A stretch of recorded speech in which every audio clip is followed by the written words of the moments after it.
यीशु मसीह के सामर्थी नाम में एक बार फिर आप सभी मित्रों को मेरा यानी आपके भाई अजीत होरो का मसीही नमस्कार।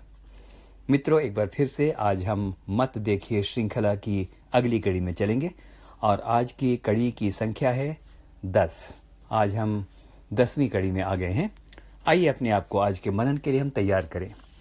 मेरे मित्रों, जैसा बार बार आपको मैंने बताया है कि मत देखिए से तात्पर्य है उन चीज़ों को नहीं देखना जिन्हें परमेश्वर नापसंद करता है।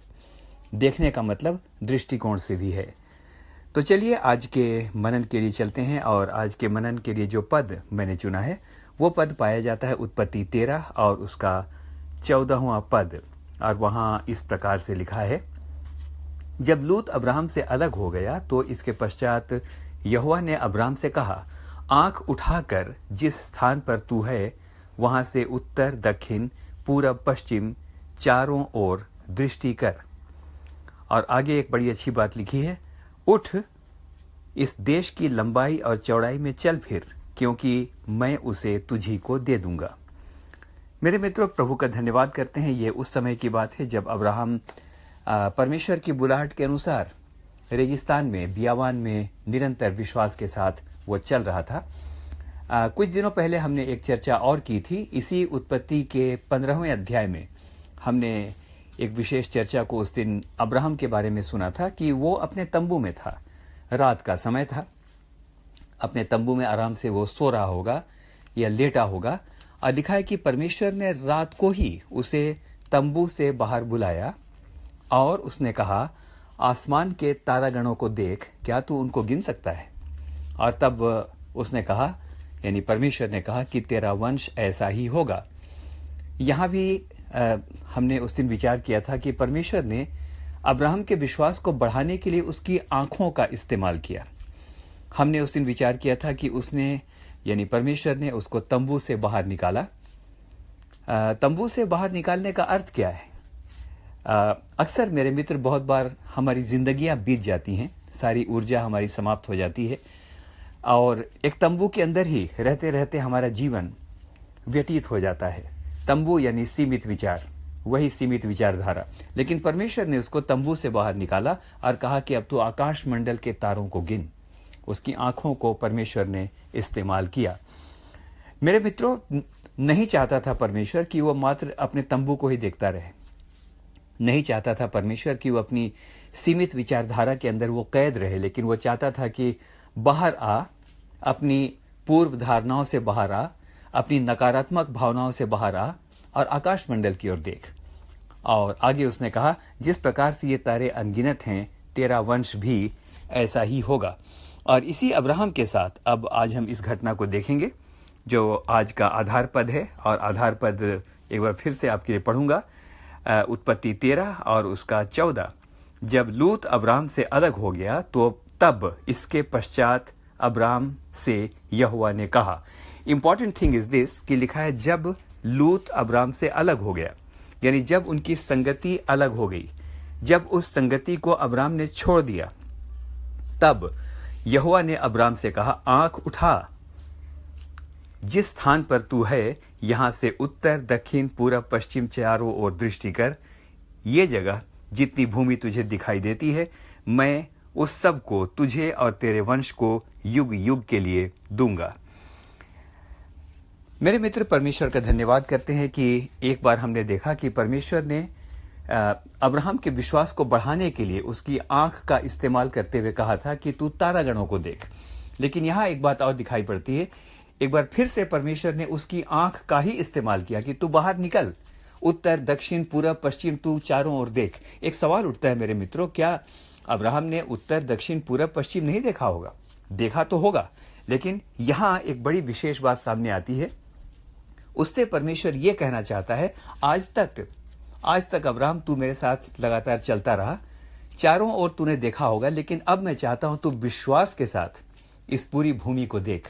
विश्वास के साथ एक ही दिशा में मत देख, विश्वास के साथ एक टनल विजन में मत देख, विश्वास के साथ इस प्रकार से मत देख कि मेरे साथ तो अब इतना ही होगा, लेकिन अब विश्वास को और बढ़ा, विश्वास के दायरे को बढ़ा, और इस समय विश्वास के साथ पूरब, पश्चिम, उत्तर, दक्षिण सारी दिशाओं में इस समय देख, और इस दिशा को विश्वास के साथ क्लेम कर कि परमेश्वर ये जगह तुझको दे देगा।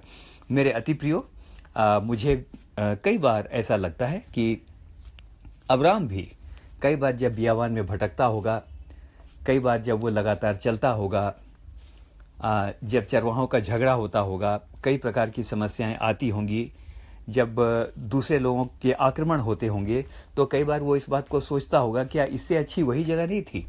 आई was very well settled there, जहाँ से मैं निकला हूँ। बहुत बार उसको ऐसा लगता होगा मेरे प्रियो, उसको लगता होगा। और यहाँ पर हम एक बात को देखते हैं, बड़ी महत्वपूर्ण बात यह है, और वो ये है कि परमेश्वर ने उसको कहा, ये भूमि जो तुझको बियावान दिखाई पड़ती है, बहुत बार तू सोचता होगा मरुभूमि में ही भटकता रहूंगा, अंत में पता नहीं कहाँ पहुंचूंगा। अभी तक परमेश्वर ने नहीं बताया मुझे किस डायरेक्शन की ओर जाना है, क्या मैं यूं ही भटकता रहूंगा। मेरे प्रियो, एक बड़ी अद्भुत बात यहाँ पर परमेश्वर ने की, बाहर आ, और बाहर आ करके मैदान में खड़े हो जा, और उत्तर, दक्षिण, पूरब, पश्चिम की ओर देख। सीमित दायरे में मत देख, लेकिन तू ये देख कि मैंने तुम्हारे लिए कितनी बहुमूल्य बातों को सहेज करके रखा है। चारों ओर देख।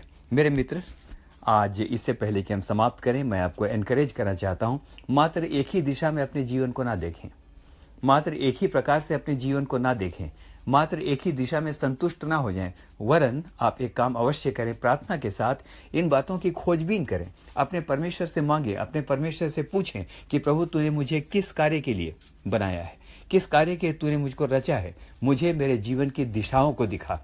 मेरे अति प्रियो, आगे जिस पद को मैंने पढ़ा था, एक बार फिर से आपके सामने उसको रखूंगा कि परमेश्वर ने उसको बाहर मैदान में बुलाया और कहा कि आंखों से देख, जितनी दूर तक की भूमि तुझे दिखाई देती है मैं तुझको दे दूंगा।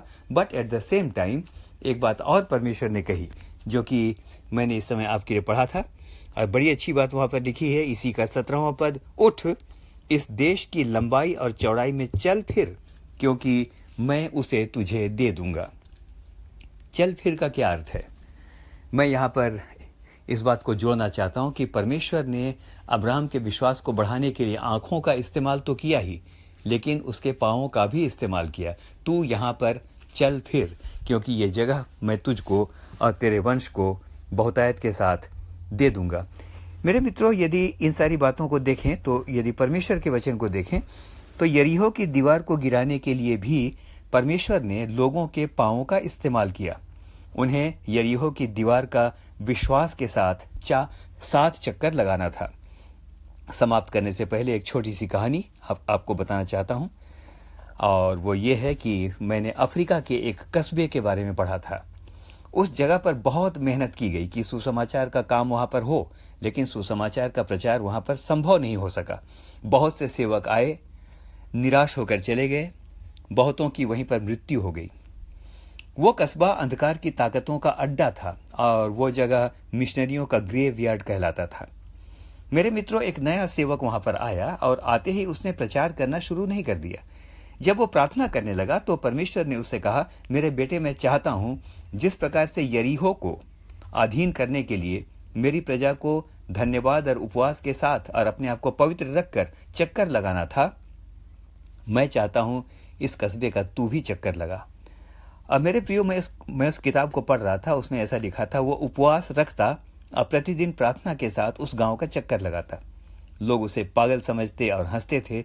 उसने हिम्मत नहीं हारी, और प्रतिदिन वो ये कहता था, प्रभु, जब मैं इस गांव का चक्कर लगाता हूं तो ये चक्कर लगाना नहीं हुआ, ये विश्वास के साथ एक एक कदम को बढ़ाना हुआ। मेरे प्रियो, शाम को वो छोटी मोटी सभा करता था, बीमारों के लिए प्रार्थना करता था, लेकिन अक्सर लोग चंगे नहीं होते थे। उसने हिम्मत नहीं हारी, उसने नकारात्मक बातों को नहीं देखा, उसने लोगों के हंसने को नहीं देखा, लेकिन और ज्यादा संकल्प के साथ उसने उस गांव का चक्कर लगाना शुरू किया। उसने नहीं देखा कि यहां कुछ नहीं हो रहा है, कोई नहीं सुन रहा है। वो और पूरे उत्साह के साथ उस गांव का चक्कर लगाता। गांव के पास में ही एक पहाड़ था। अंत में चक्कर लगाने के बाद उस पहाड़ पर चढ़कर वो गांव की ओर देखता और उस गांव को प्रभु के लिए क्लेम करता था। 6 महीने गुजर गए। ये मायूस नहीं हुआ, लेकिन उत्साह के साथ वो लगातार उस जगह पर चलता फिरता रहा। जब वो उस गांव में बाहर भी निकलता, प्रत्येक कदम के साथ वो प्रार्थना करता था, Lord I want to claim this land in your wonderful name.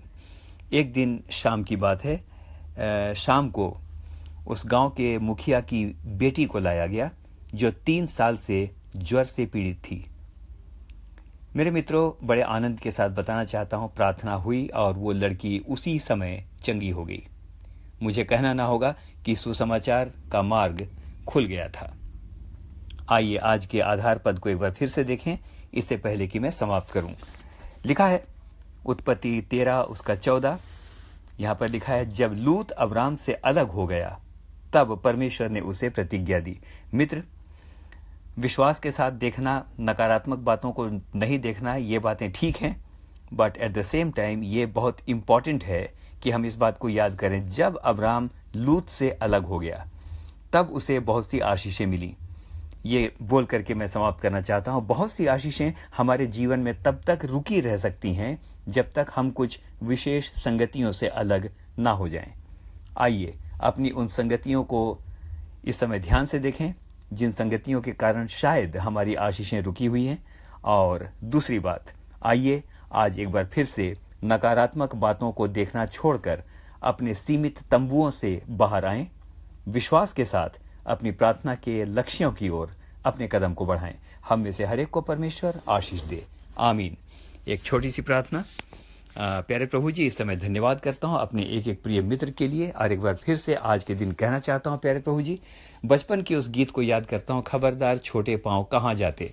हाँ खुदावंद, आज के दिन इसको प्रतीकात्मक रूप से इस समय कहना चाहता हूं कि हमारा एक एक कदम प्यारे प्रभु जी विश्वास का कदम हो। विश्वास के साथ हम चलें, अपने सीमित दायरों से बाहर निकलें, अपनी सीमित बातों को देखकर ही जीवन के अंदर मायूस ना हो जाएं, लेकिन इस बात को कहें कि मेरा परमेश्वर मेरी कल्पना से बढ़कर मेरे लिए कर सकता है। हम में से हर एक को आशीष दें, आदर महिमा सब कुछ आपको देता हूं। उद्धारकर्ता प्रभु यीशु मसीह के नाम पर मांगता हूं, दया से सुने और ग्रहण करें, आमीन और फिर से आमीन।